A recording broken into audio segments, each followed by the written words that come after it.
ወለደች ሙስሊም የገባ ቄስ ቄደር ሳይጠመቅ አይቀድስም። እስላም ሆነሻል ምኗን የወለደች መውለድ እስልምና ነው እንዴ? ጥምቀት አይደገምም ብለን ጨርሰን ዘግተን ለምንድን ነው የምንዋረደው? ወናምን በሐቲ ጥምቀት ብለን በአንዲት ጥምቀት እናምናለን ብለን መልሰን ደግሞ እስላም ሆነሻል ምኗን የወለደች መውለድ እስልምና ነው እንዴ? በቤተ ክርስቲያናችን መውለድ ስህተት ነው እንዴ? ስህተት ነው መውለድ። ወነአምን ከመሰብሳብ ንጹህ ብለን ጋብቻ ንጹህ ወለደት ዘአልቦ ርኩስ መውለድም ርኩሰት የለበትም ብለን መውለድ ርኩሰት ከሌለበት እኛ እንደ ርኩሳን የቆጠርነው የወለዱትን ለምንድን ነው መስቀል አናሳልም? የወለደችም ከወለደች ቤት መግባት ነውር። በዚህ ደቡብ ወሎ አንድ ቦታ ኩታበር የሚባል ቦታ ላይ ነው የምታውቁት ትኖራላችሁና ካህናት ስልጣና ሄደን ጥያቄ ያመጡ። ጥያቄ ምን የሚል ነው? ከወለደች ሙስሊም የገባ ቄስ ቄደር ሳይጠመቅ አይቀድስም። ተመልከቱ እንግዲህ ሙስሊም ወልዳ መቼም ማህበራዊ ኑሮ ነውና ክርስቲያን ከሙስሊም ሙስሊም ከክርስቲያን አብሮ ይኖራል። ስለዚህ አንድ ቄስ እንደ ጉርብትናው ጎረቤት እንደመሆኑ መጠን ሴት ወለደች ብሎ ሙስሊም ናት ብትወልድም ጎረቤት እንደመሆኑ መጠን ሊጠይቅ ገባ። መምሬ ገሌ መስቀሉን ይዞ ሻሹን ጠምጥሞ ጋቢውን አንጽፎ ገባ። ገብቶ እሷን አይቶ እንኳን ደስ አለሽ ብሎ ከወጣ ቄደር መጠመቅ አለበት ለመቀደስ አሉኝ። እዚህ ላይ ምን ታየኝ? እኔ አይደለም ካህኑ ለምድረ ቄደር የሚጠመቀው ሲባል ረክሷል እዛ ሲገባሉ።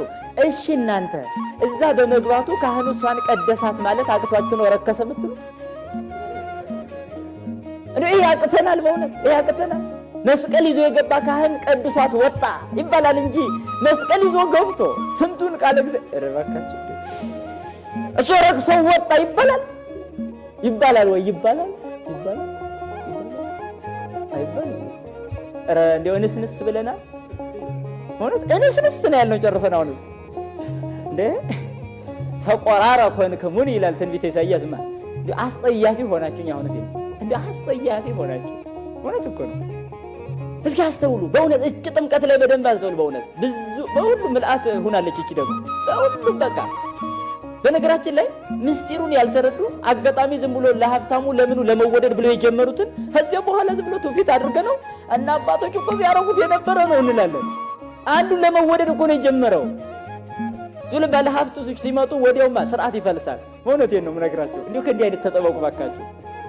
አንድ ባለጸጋ እንዲሁ ገንዘብ አለው የሚባል ባለስልጣን ሲመጣ ወዲያው ስርዓት ጣስ እናደርግና በዛው ስርዓት አድርገን እንቀጥላለን። ለሀብታሙ ስንል የጣስ ነውን ማለት ነው። በፍርሃት ምክንያት ምን ጥሰው ስርዓት አለ እሳቸው መጣ ብለን ማለት ነው። ተመልከቱ። ወይስ አስማትም አምሳት የሚያበላ ዝክር የሚያበላ በደንብ እንዲያው ጥሩ ሰው ካገኘን ለሱ ሰው ስንል ስርዓት እንጥሳለን። ከዛ በኋላ ስርዓቱ ነው ይቀጥላል።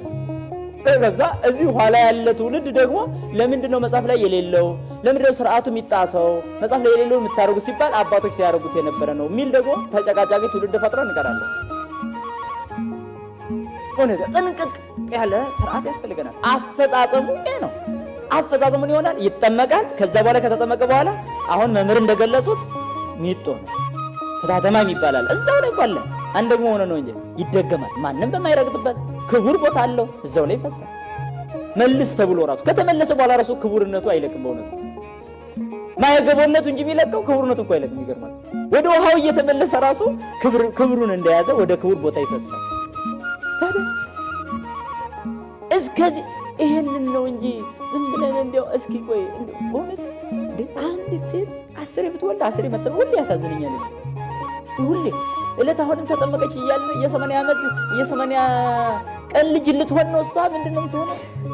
እዛው የቆሙትስ የረጨናቸው ምን ሊሆኑ ነው? ምን ነው የሚሆኑት? ጸበል ነው? ፈውስ ነው? እሱ የፈውስ ነው በሉኝ። ደግሞ መቼም ጸበል የሚረጨው ለፈውስ ነው አይደለም? ለፈውስ ነው ካላችሁ ስተት ነው። ለበረከት ነው ካላችሁ ስተት ነው። ማየገበው ለልደት ነው። ለበረከትማ መቻተን ለፈውስማ በየገዳሙ መቻተን ሁሌ እየፈሰሰ የሚኖር ጅረት አለ አይደለም እንዴ?